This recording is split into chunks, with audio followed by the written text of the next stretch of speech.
Welcome, everybody, to our candidate forum featuring women running for office this cycle. My name is Lori Quinlivan, and I'm your co-moderator. I'm on the board of Women in Film Cincinnati. We advocate for equality by advancing the creative and professional development of women in film, television, and digital media. So we are a nonpartisan organization. And my co-moderator tonight is Beth Sullebarger. She is president of Women's City Club.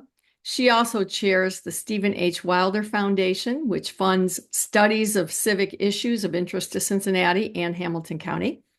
And Beth is an historic preservation consultant who has worked for state and local governments, nonprofits, and property owners. Beth. Thank you, Lori. Women's City Club is co-sponsoring tonight's forum. And like Women in Film, we are a nonpartisan organization working to educate, empower, and engage Cincinnatians in promoting the common good.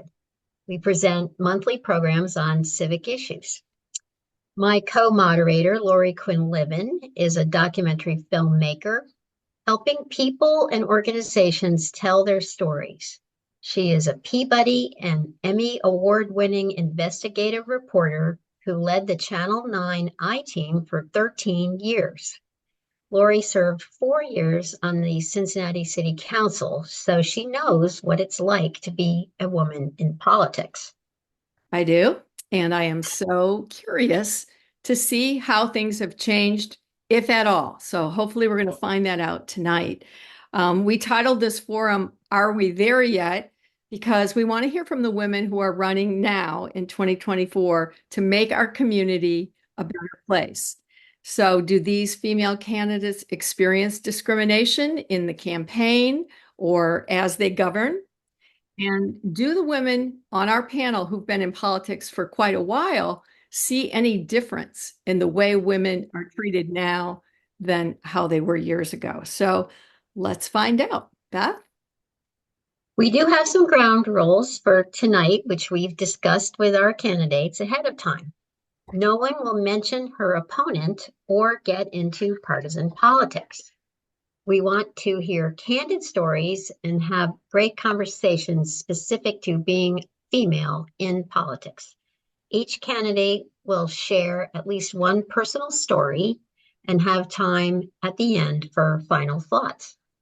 And as we are talking with our candidates, if you have a question that you want to ask, we ask you to write it in the chat box and also write who you're addressing your question to, whether it's one, two, or all of our panelists.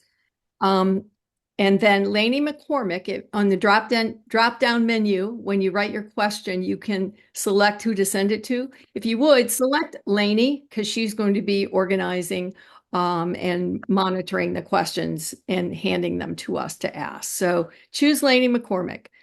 Meanwhile, candidates, let's start off with this question.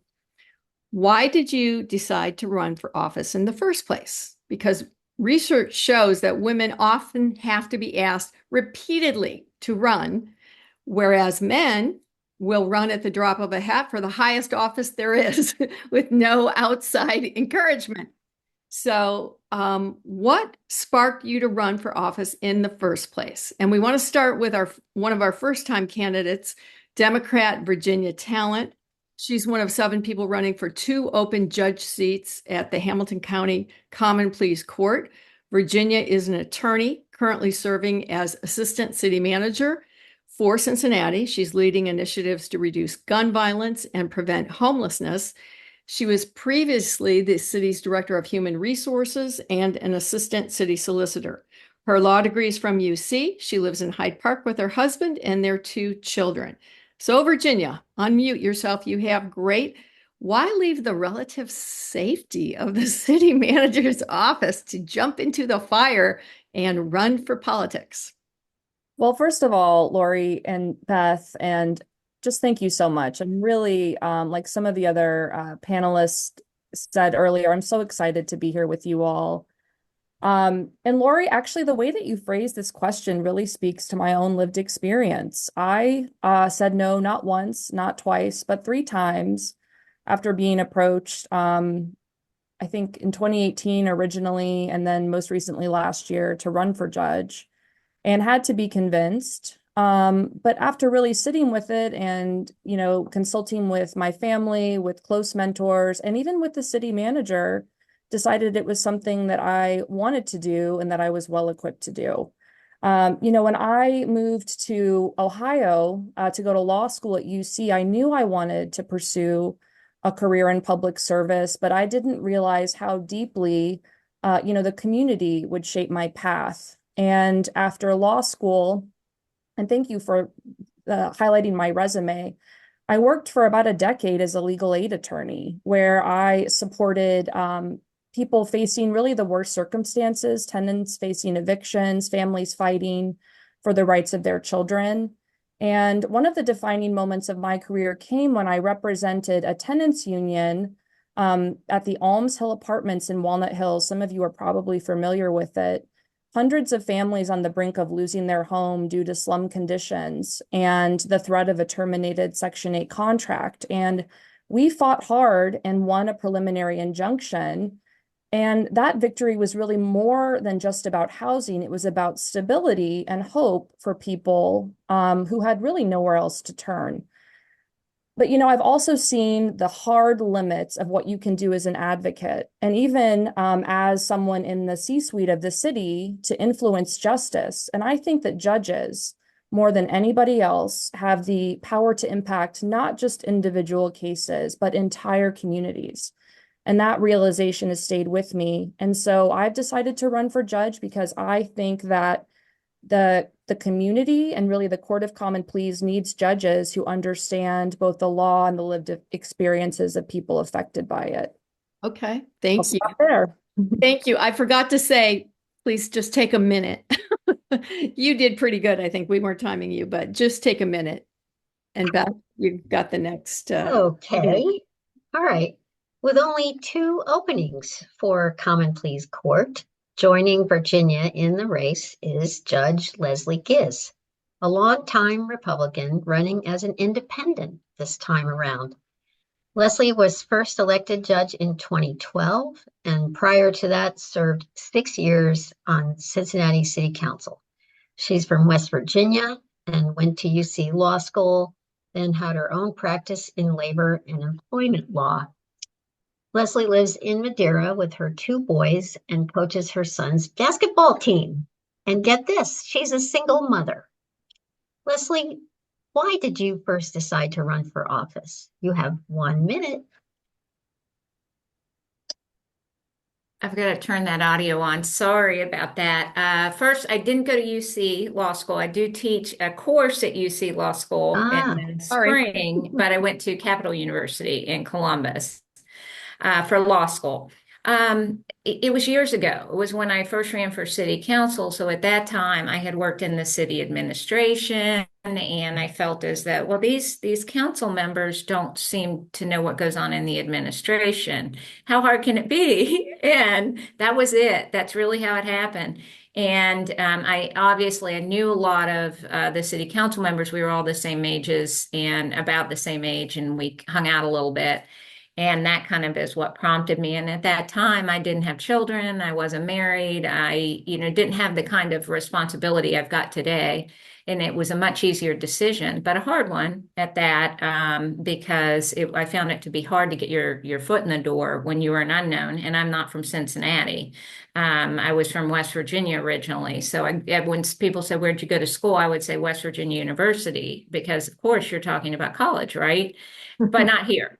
So I learned that quickly. I've been here for almost 30 years now, about 27 years, and it's a different world than the one I grew up in. But that's how I got into it. It was really just interest, and I didn't realize how difficult it truly was till I started, and maybe that was a good thing. Mm-hmm. Okay. Next, we have a Republican who's running for Hamilton County Clerk of Courts, Mary Hill. Mary served 8 years on the Village of Woodlawn Council, where she helped build 43 homes in the village.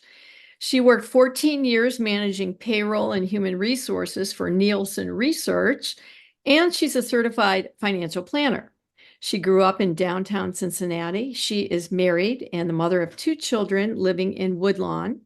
Mary, you ran for state rep in 2020, and now you're running for Hamilton County Clerk of Courts. But when you first ran for office, though, back in that Woodlawn Village Council, why did you do it? I did it because I was a little upset.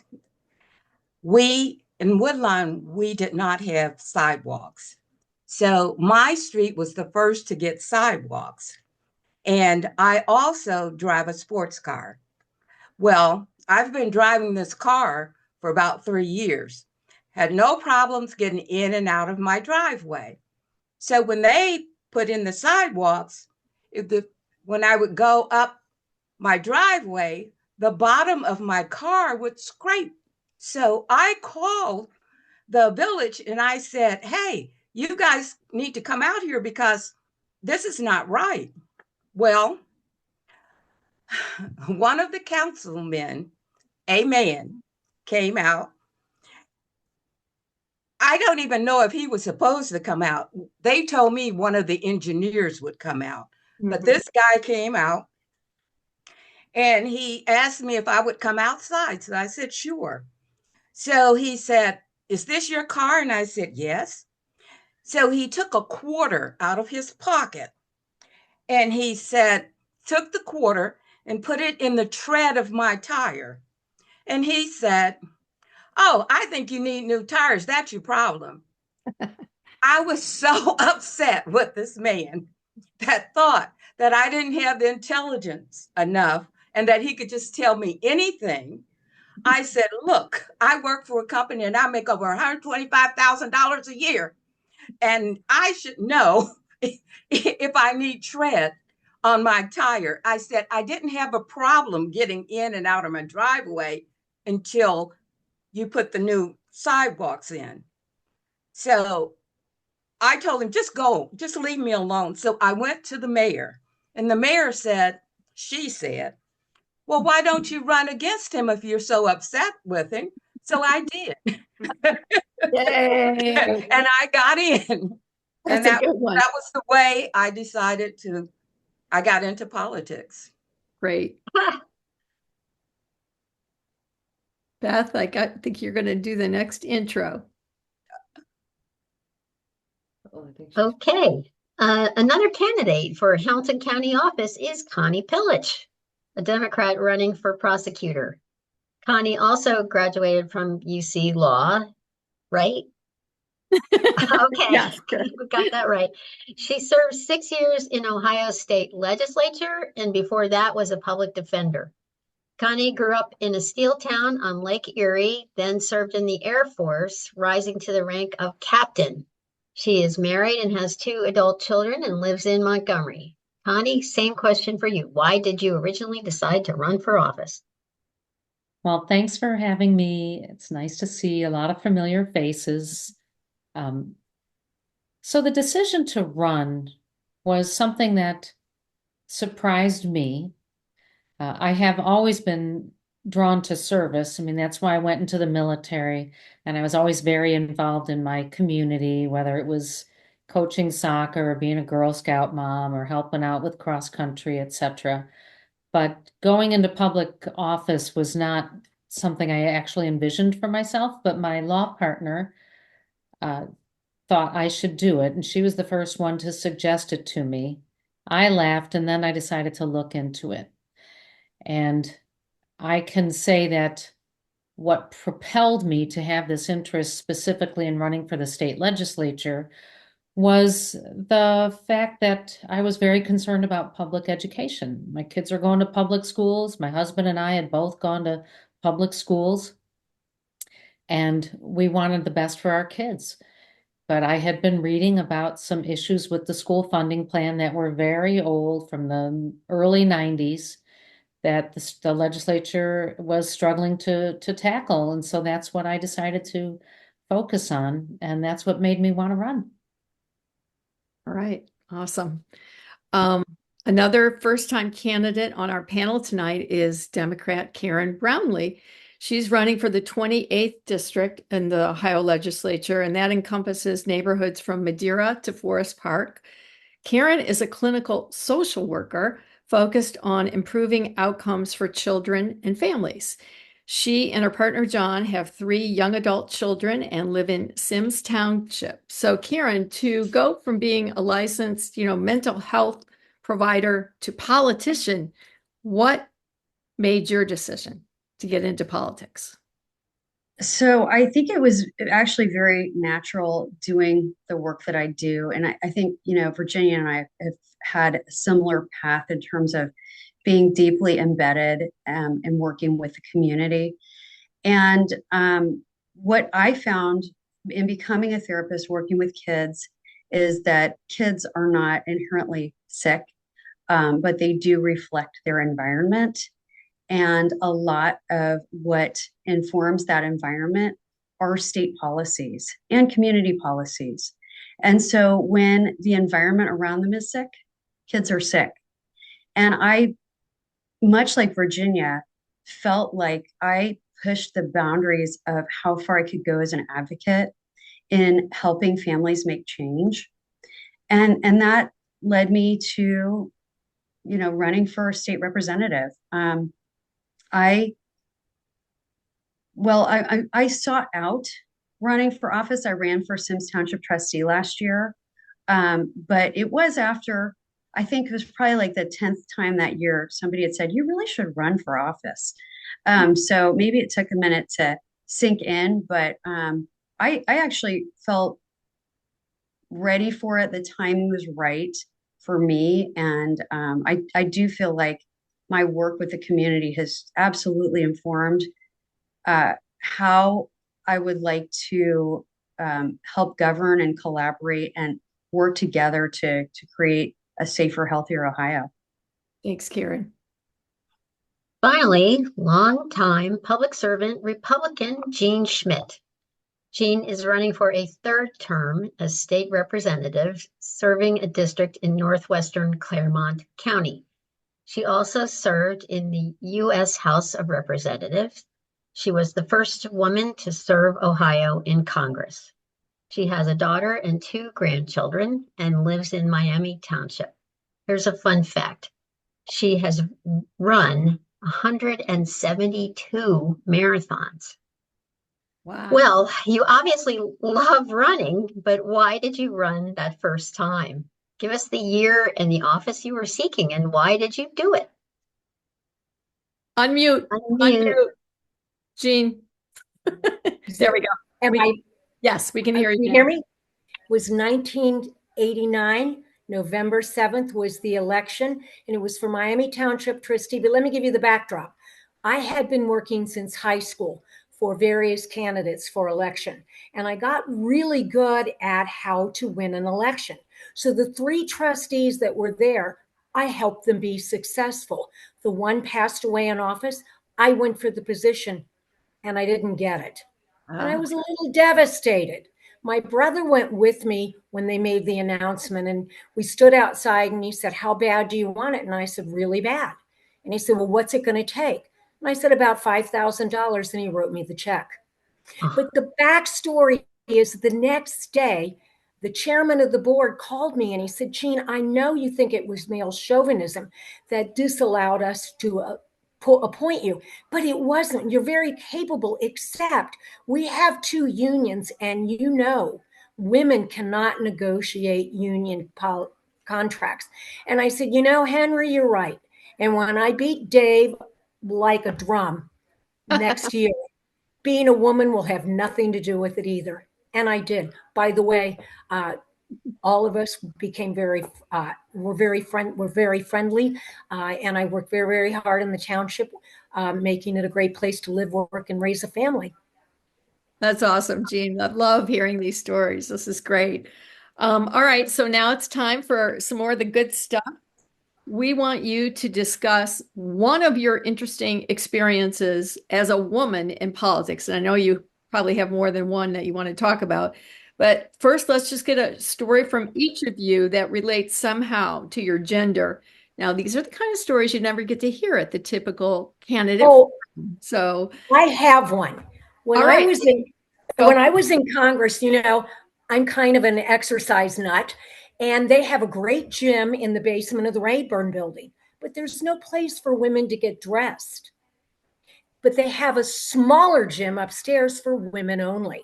So I went to the administration. I said, this is crazy. We have two gyms. One is very small and non-productive for women only. And we have one that's supposed to be for everybody, but ideally it is for men. And the answer I got was, well, how can we make the upstairs gym equal to the downstairs gym? I know, Connie. My answer was separate but equal ended with Brown versus the Board of Education. And then the next thing was, well, don't be a women's lib. Now, this was a fellow Republican. And I, who was voted the sixth most conservative person in Congress, I am not a flaming wackadoo. I just want what's right for all. And so I was assuming today they still have two gyms, one for quote everybody, but designed for a man, which is much bigger and better, and one that's very cute, small, and petite for women that just get a massage. So maybe some things never do change. All right. So Karen, you are new to the whole political thing. What has struck you in running? Well, I mean, there's still a lot of that old sexist trope out there. And, when my husband and I are wearing the shirt and people just see Brownlee on it, they assume that he's a candidate. And so, my favorite, least favorite story is we were talking to this older man. And when we explained I was the candidate for Sims trustee, he looked at my husband and said, well, who's going to cook dinner? And my husband's a better cook than I am. But we certainly share duties because we're partners.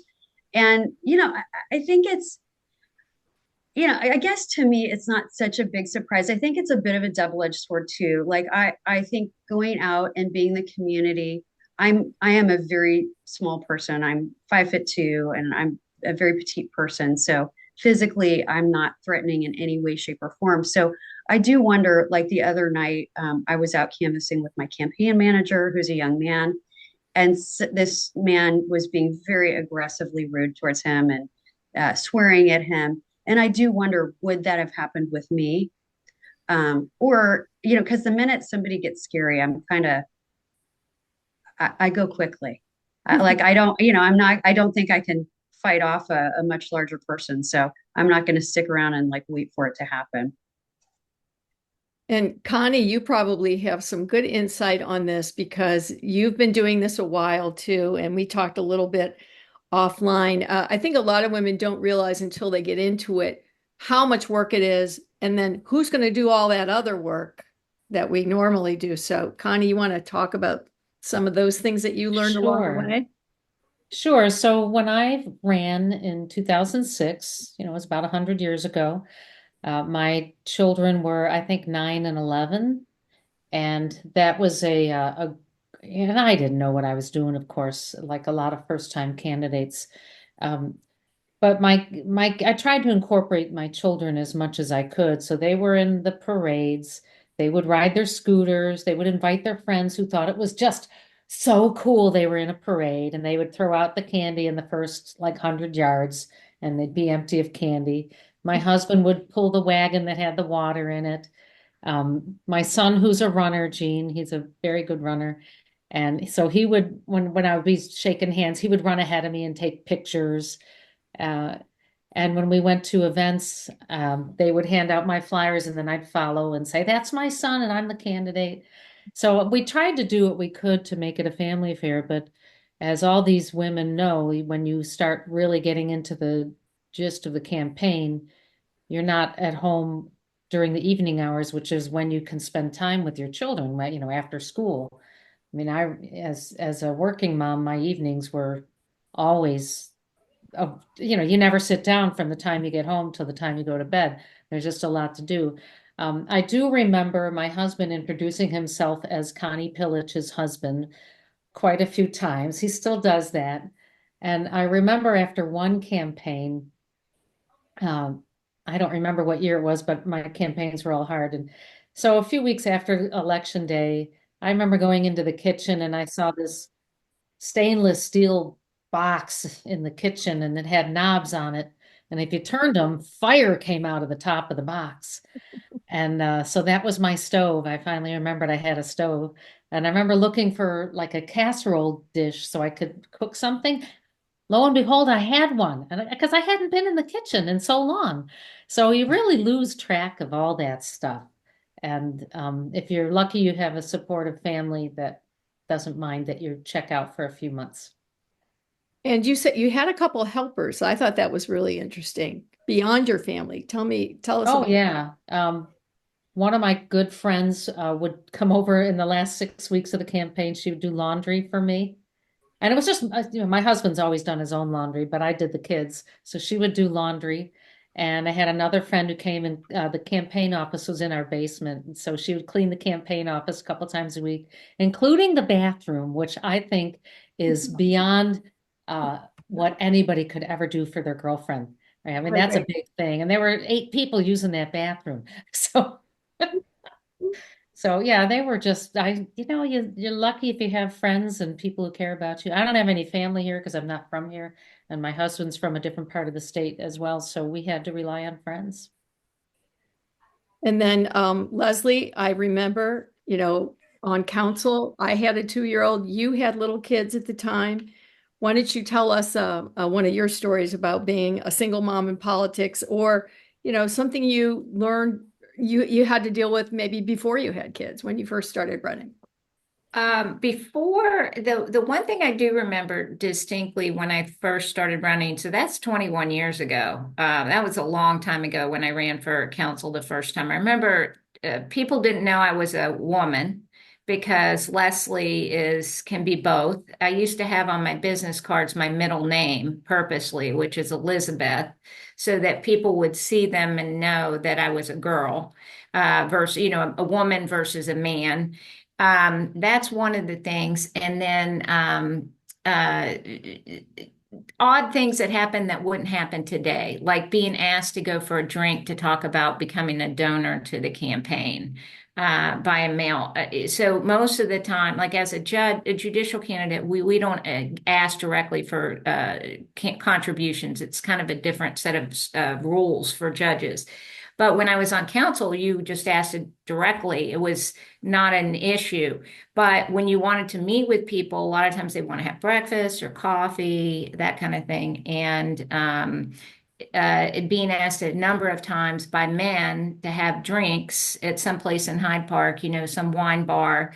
And I would do it because I just didn't think, I thought, isn't that what you do? And in hindsight now, I was telling Laurie earlier, if I had daughters instead of sons, I would be like, no, you're not going to go have drinks with someone to ask them for, you're going to do this like everybody else does, and you're going to, make a phone call and have a lunch or a coffee or whatever. It was just a different world back then. It's a lot different now. And then very quickly, I hear what you're saying, Connie, about having the young kids. The last time I ran for judge 6 years ago, my boys were about that age. They were actually a little younger than that.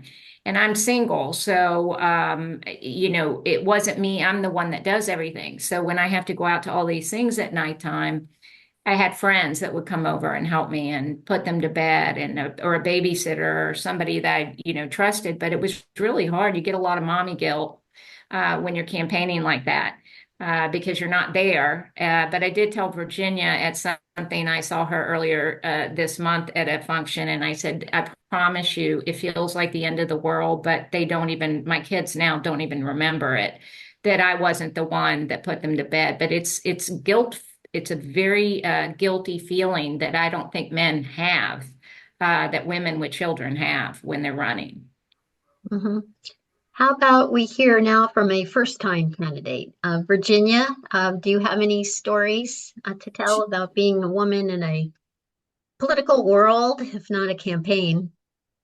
I do. And first of all, I just want to say that, like, as the millennial probably on this call, I'm 40 years old.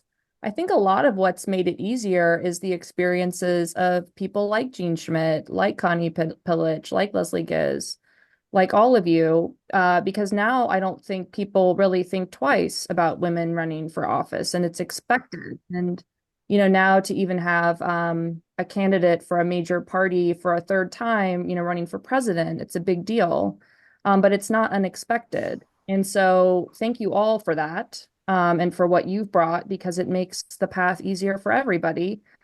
Um, I actually didn't expect to get some of the questions, though, that I've gotten on the trail, including who's going to watch your kids, you know, how old are you? You don't seem old enough to run for office or to hold an office. I've gotten that a couple of times from kind of unexpected places, and just thought to myself, well, I belong in all the places where decisions are being made. I'm well qualified. And like, how bizarre. I think, like so many of you, I'm such a proud mom. And I think a lot of what's been exciting to me about running is just thinking about the example that I want to set for my kids and how I want them to be civically engaged and how I like demonstrating for them what that looks like. And I tell everybody that my 4-year-old is the mayor of preschool, because he really is. I have to show you this picture of him, just like Connie's kids. And I'm sure Leslie's and Jean's and Karen's, handing out candy at a parade. And he just could not be more excited to talk to people and meet people. And so I think for me, I love showing my kids that they can use their voice and be positive. And that's something that I think women really exemplify, that we have great skills. We have a great depth of empathy and listening in a way that brings so much to the conversation and to the table. I think Thanks, Virginia. Yeah. Mary, I think we haven't heard from Mary yet. You're a fresh face, but not a first-time candidate. You ran in 2020 for Ohio representative. Now you're running for county clerk. Do you find it's any different running as a woman this year? Tell us a story.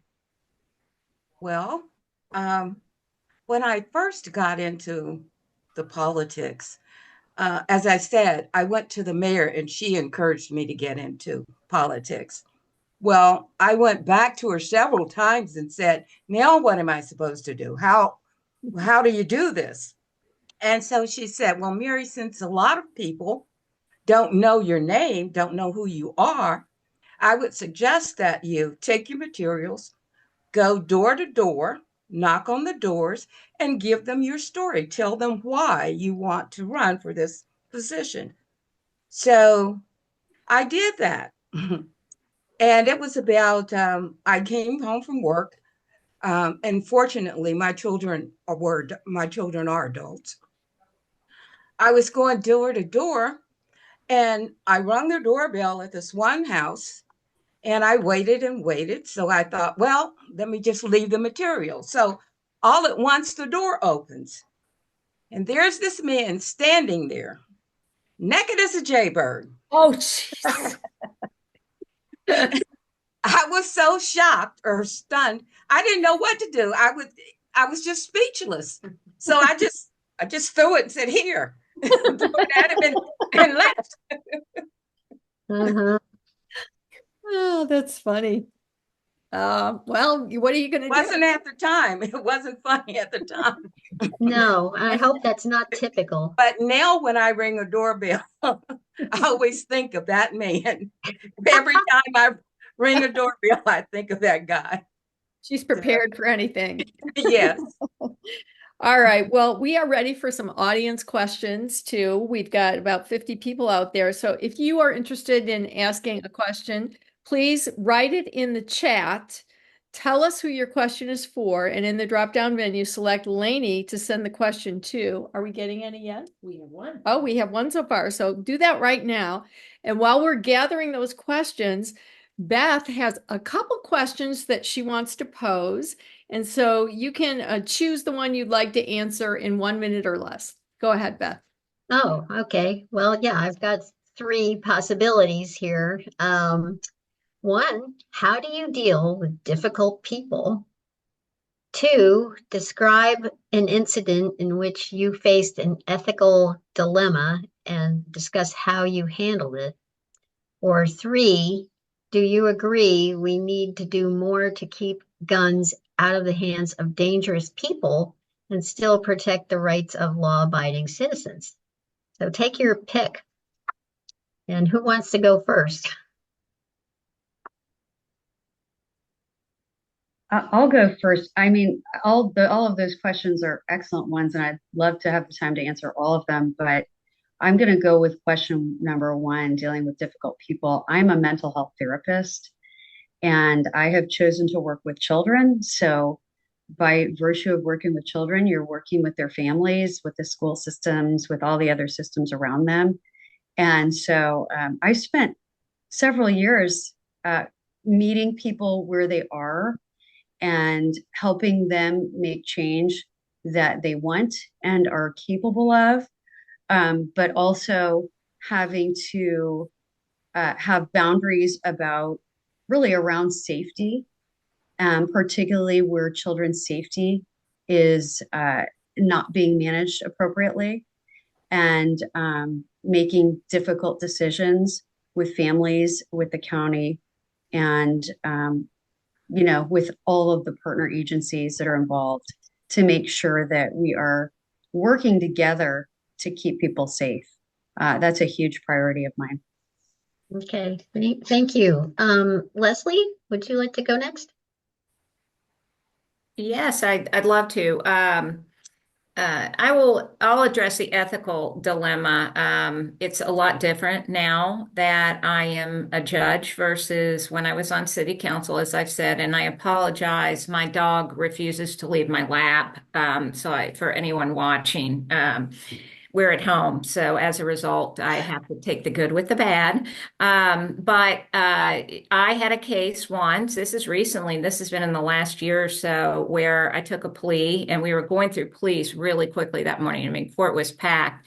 And I go through everything, and the kid had agreed, it was a young kid who had agreed to like 18 months in prison for, I can't remember what the charges were. They were F4s. I remember that. And that isn't normal, but it was an agreed plea. So I went along with it. And then right after we were done, I said, wait a minute, this kid doesn't have any history.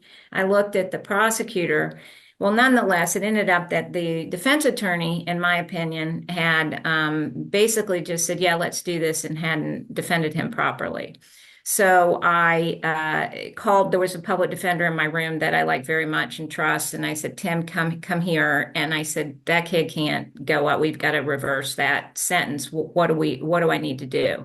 And he said, well, I'll call over, I'll go and meet him in the jail, and we'll withdraw his plea. And so nonetheless, the next day or later that day, they came back and we withdrew his plea, and I sentenced him to probation. And when it's an agreed plea, just for the record, you typically will go forward with what they have, especially on low-level felonies, because it's not, they're not as, they usually, if they've pled and they're going to get time, there's a reason for that. And as I was going through this, I realized there was no reason for that. And that's highly unusual in my courtroom. It does not happen very often. But I was able to reverse it. And thank God, the public defender's office helped me. And they made sure that the family knew how to bring ethics violations against the attorney for failure to represent. So that was the most recent ethical dilemma I'd handled. But you notice them pretty quickly. They're not things that creep up on you in the courthouse. Mm-hmm. Very, very moving. How about you, Virginia? Yeah, these are all excellent questions. I'll take number one. You know, I think that when dealing with difficult people, whether it's in the courtroom or out of the courtroom, in the community or not, I think that a lot of the way to deal with that is to listen, and that there's often a kernel of truth or some lived experience behind what can be a rough exterior.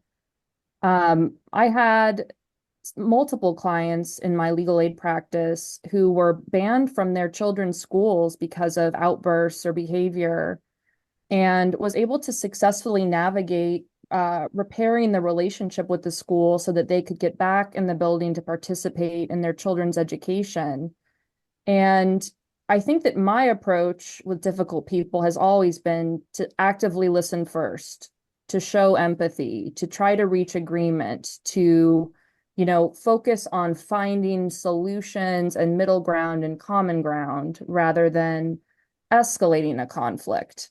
And I think that as a judge, I would bring that same level-headedness and that willingness to listen, ensuring that everyone is heard when decisions have to be made, based on facts and the law, and never around personal bias against someone who seems, outrageous, or emotions. Thank you. Anybody else want to answer one of those, or should we move on to audience questions? If somebody's really dying to address one of the ones that Beth posed, go ahead and raise your hand and we'll let you speak. Can I just say real quickly, except for the naked guy that Mary ran into, you did the right thing by running. All right, Mary, you want to say something? I can tell. I believe I will address number 2. I believe that was the one with guns.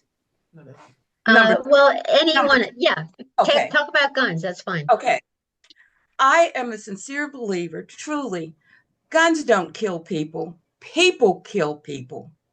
A gun will, I was married to a police officer for years. He would come home, put his gun on the dining room table, take his belt off and what have you, leave it on the dining room table. My children never, ever touched the gun and never, ever bothered the gun at all. Their friends, if the friends would come in, they would say, hey, Mom, John's coming in or someone's coming in. And I would go move the gun, his whole gun belt, because he was working second shift. I think it's the problem we have with society.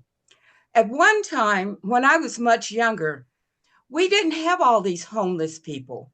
We didn't have all the mental people walking around because the state and the county had hospitals or facilities for people, and we addressed those issues. Now we're saying guns are killing people. Guns don't kill people. People kill people. So we need to do something about our society. There's a cancer in our society right now. How it got there, I don't know, but we don't know how cancer attacks the person's body either. But I know that it is our society that has a problem with guns, and it isn't the gun. Now, I don't think anybody should have an AK-47 running around, because to me, those are guns of war, and we're not in war. Those people, I don't believe those guns should be sold to individuals. But a handgun, a rifle, shotgun, those they have always been in homes. And we didn't have the problems that we're having now. So I think if some very, very, very intelligent person would come up with some way to fix some of the problems we have in society, we wouldn't have a problem with guns. Thank you. Okay. We're going to go to some of the audience questions. And if you could just make your answers a little bit shorter, just so we can get through it. But this one was kind of thrown out there to all of you. And this comes from one of my colleagues from Women in Film, actually two people who kind of focused on this.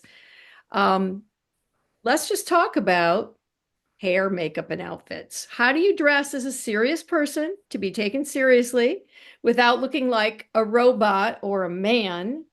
And have you ever been trivialized by, focusing on how you look?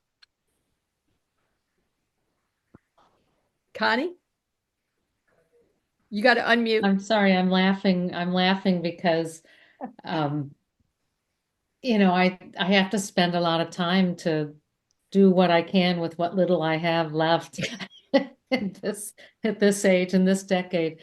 But, and I'm always envious about the men who can wear flats no matter what they're wearing. And so, because heels hurt my feet. I know Jean's a huge runner. Back in the day when I was a runner, I just couldn't deal with the heels. They hurt my knees and my ankles and my toes. And especially at the State House where all those floors are marble, it's pretty wearing on you. But I did get a lot of really good advice. Some of it well-meaning, but badly delivered, and I got some well-meaning advice that was well delivered on from people who are much more appreciative of style and things like that. And but that was very helpful. These were friends again too, that have helped me to figure out what to wear and when to wear it. I think as a candidate, we're always expected to dress up a little bit, unless it's campaign t-shirt time. And but you got to have the shoes because they tie the outfit together. Anybody else want to weigh in on that one? Go ahead. I want to weigh in about this, but I'm going to let Jean go first. Well, I will say this, Connie. What I do in the State House when the shoes hurt, I just take them off and walk barefoot. I really don't care at this stage of life. But I envy men that can wear gym shoes with their suits. It looks awful for women. But you do have to dress for the job that you're interviewing for. So as a candidate, whatever that job is, dress appropriately. And I tell that especially to women because we have to look sharper and we have to try harder to be heard. I think it's terrific to be a woman and to have so many options. Truly I do. I wish we just would hold men to a higher standard. I feel like women always look better and more polished than the average man. My husband is probably cringing if he's listening to this. But I think if we would just hold everybody to the same high standard, it would be great. But women, we get to have so much more fun, I think, than men, and still look professional doing it. Go ahead, Karen. And yeah, I've totally reframed it. I mean, I don't give a flying fig what people you think or what men think, we should look like. I think we have so many more options. I have outfits I can wear with flats and heels if I want to. Sometimes I wear makeup, sometimes I don't. And I do actually think like men don't get asked these questions. So what do I care? And I recently, there's a male colleague, somebody who's running for office, and he just wears literally the same thing every single appearance. And he always makes comments, oh, those shoes are great, the pants are great. And he was asking me about my pants. He's like, gosh, like where did you get those pants? Because they did look great, I will say. And I said, I got them at the store where they sell pants for middle-aged ladies. I mean, I don't need to answer these questions. Oh, well, here's one for Leslie from the audience member. Why did you decide to run as an independent this time? You're a longtime Republican. Oh, wow. It's easy. I pulled away from the GOP the way they had been heading for years. My mindset just wasn't there. And it just got to a point where I knew I had to run. I run every 6 years, so it's a little more distance than most people. And this year came about and I knew it was coming. I mean, I knew how I felt. I knew how I'd been voting forever, or for a very long time. And I had my conversations with different people in the Republican Party and just said, I can't do this in good conscience. And so I left and I asked the Democrats to endorse me and they declined. And then I realized, well, why does it matter? I'm supposed to be nonpartisan as a judge. You're not supposed to walk into my room and know I'm Democratic or Republican. The only time you ever know that is when I'm running. So I chose to run as an independent. It was a lot of work, a ton of work to get signatures in order to be able to be on the ballot as an independent. Much more than if you're Democrat or Republican, but that's why. And I've got, two young sons who are now 16 and 13, and I have to set the example. And if I can't put my money where my mouth is, then what are they going to do when they grow up? Good answer. Okay, here's one for whoever wants to weigh in on fundraising. It is a crucial part of running for office, but studies show that women often receive less financial support than male candidates. Did you encounter fundraising challenges and what strategies have helped you succeed? Connie, you're always known as a good fundraiser. I mean, that was the word around Democratic circles. I have had some good years, yeah. So I think the hardest thing about fundraising is having a network. There are a number of things that are hard. One is having a network from which to fundraise, and I have the impression that there's still a good old boys club. Everybody, all these guys know each other, and so it's easy for them to just get together and make the ask. Another thing is lack of training. When I first ran for office, I was just shooting from the hip, trying to figure out how to raise money. So there was a lack of training there. And I think another one is um, a lot of us are a little timid at asking for something. We're usually, I would think all the women on this call are more service minded than they are about taking things or asking for help themselves. And so for a lot of us, it's a real struggle to instead of saying, "Hey, how can I help you?" Instead, we say, "Can you help me with X?" And I think that's a challenge. I think society in general views women of less that have less value for their voice than men do, which is why men overall outpace women on fundraising. Also, when women ask for money, sometimes it looks as if it is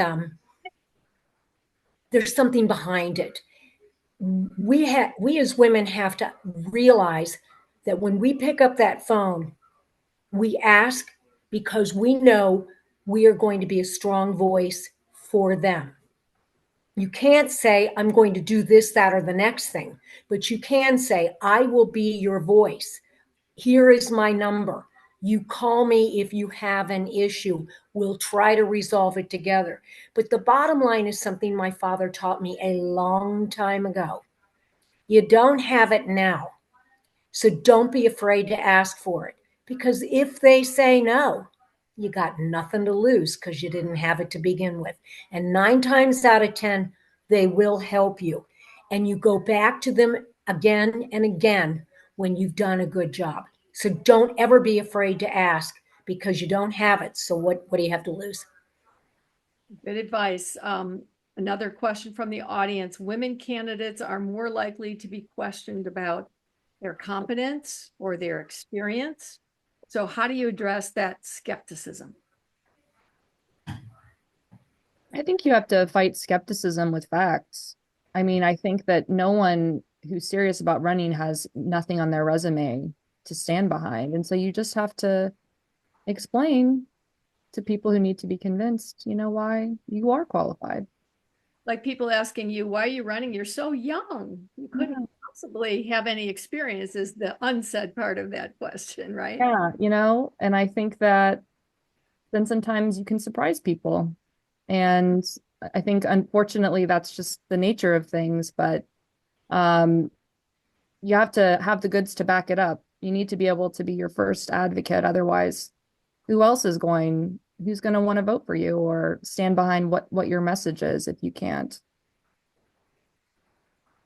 So Christine in the audience wants to say to all of you, thank you for representing women. She's very excited about that. And one more question before we give each of you your minute to say, your last words. Whoever wants to answer this, how do you help bring truth to the radicalization of everything now in social media? People are one extreme or the other. What do you do about that? I wish there were more rooms like this where people can just talk. Truly. I feel like something about the internet has broken face-to-face contact. And I say this as someone who's grown up in the age of this evolving.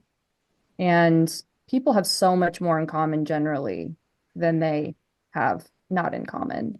And we just need to have more of that and less of the fighting behind the internet and kind of your screen name or whatever. More real conversations. And I think that's why so much of campaigning is going door to door and meeting people. Those live interactions, we generally find out we have more in common than we do differences. You have incredible conversations with people that, you know, if you just looked at us on paper, you would think we could never come together. And, you know, I had a conversation yesterday with this guy in Sycamore Township. If you looked at us on paper, you never in a million years would have thought we had so much in common. But talking to one another, I mean, it was a genuine like situation. So I think, as always, we combat it with face-to-face interaction. Well, thank you to everyone who has come to our Zoom tonight. If you're interested in maybe telling a friend about this who didn't make it, we are recording it, so we'll probably post it on our Women in Film Cincinnati website. That's wifcincinnati.org. And we will now let each of the candidates have a minute to give you their elevator pitch. Who knows if they'll actually be on your ballot when you go to the polls, or if you've already gone, it's too late. But let's go ahead and just take a minute. And Leslie, you start. You're in the top box. Well, I thank you very much. I said this before everybody came on, but this is so nice. It's such a nice change of pace from the campaign. And we are right in the gauntlet right now. And it is just so nice to see familiar faces and to talk with other women, which doesn't always happen. You get a little bit in a vacuum when you're on the bench. And so you're not out as much as used to be. But this has been inspiring, and it's good to hear all sides of the spectrum. The best judge, for your information, is one who hears all sides of it. You aren't a Democrat, you aren't a Republican, you are just listening to everything that is presented to you, and you're making a decision based on the law. It's that simple. So that's what I've chosen to do in my 12 years on the bench, and I will plan to continue to do it in 6 more if I'm fortunate enough to be reelected. And I just ask that on November 5th, or when you early vote, or when you vote by mail, you remember my name, Leslie Giz. Thank you. Thank you, Leslie. Virginia will go across the boxes, so you're next.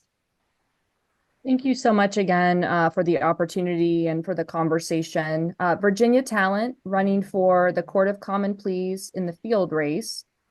I'm running for judge in Hamilton County because I believe in a justice system that works for everybody. I believe in a justice system that contributes to the safety and well-being of everyone in our community. And throughout my career, whether that's been as a legal aid advocate or as a city lawyer or as now a deputy city manager, my focus is on making the community a safer and a healthier place.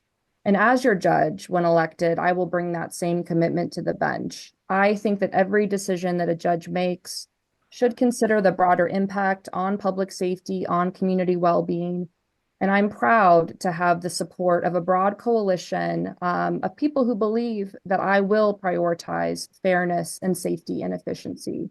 So, like Judge Giz, I'm asking for your support, Virginia Talent, for the Common Pleas judge, and I hope to earn your vote this fall.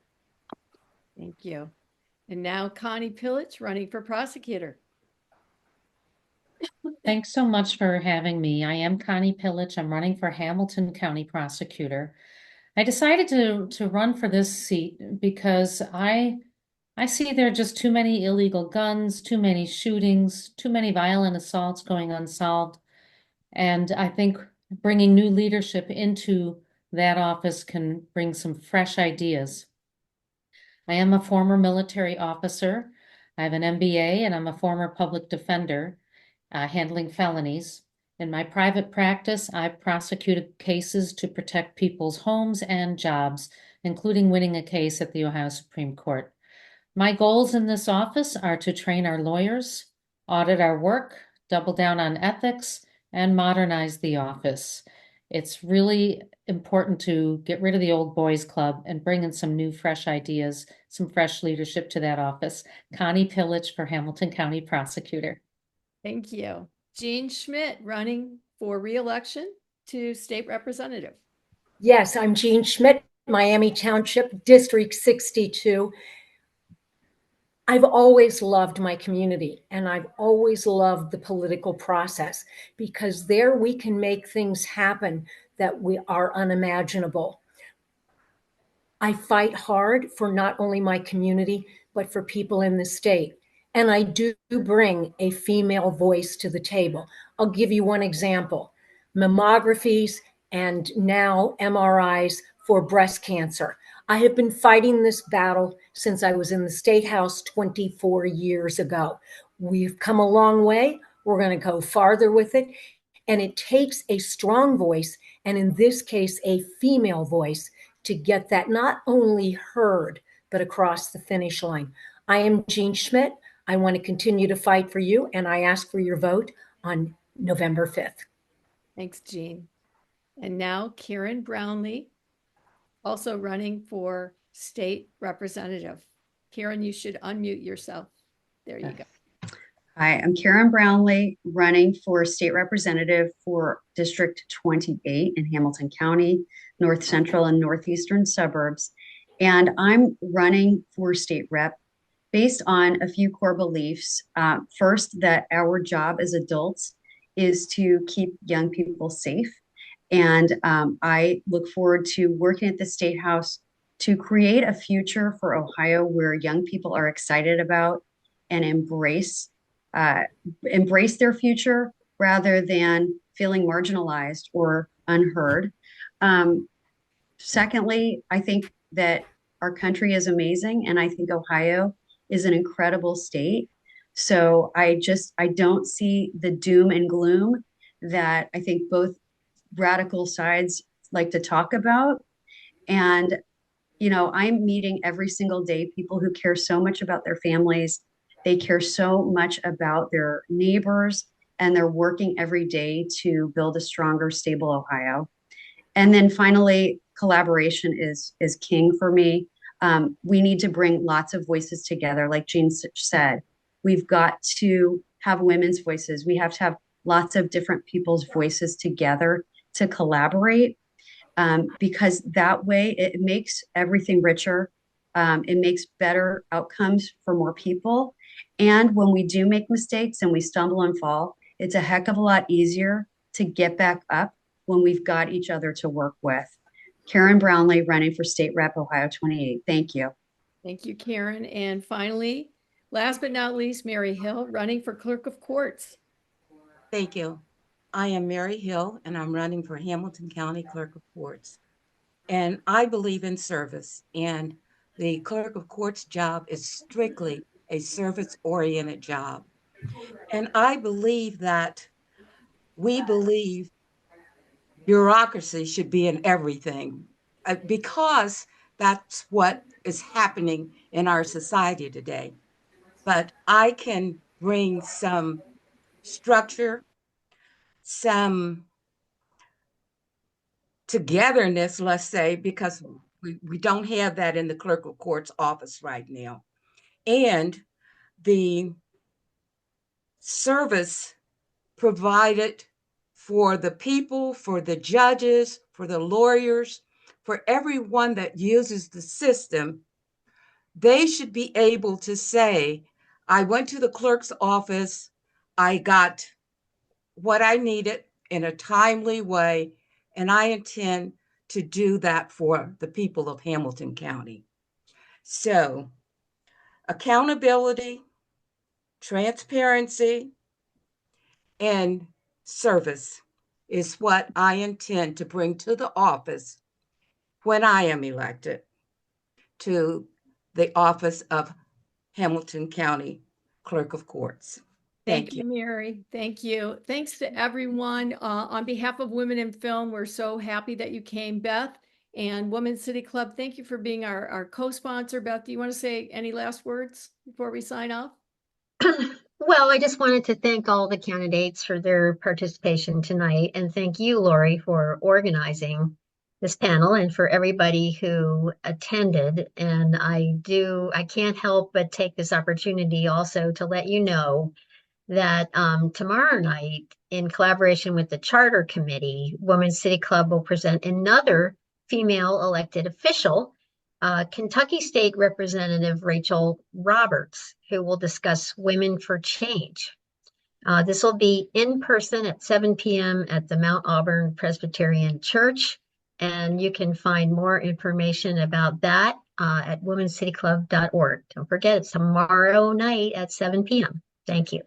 Thank you. And go to wifcincinnati.org in a few days or so, and we'll have the full Zoom up there for anybody else who, your friends who didn't get a chance to see it. So good luck, everyone who's running. Get out there and vote. You can vote now.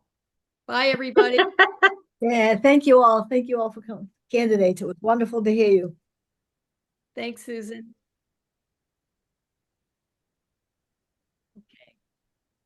Okay. And for all, here we go.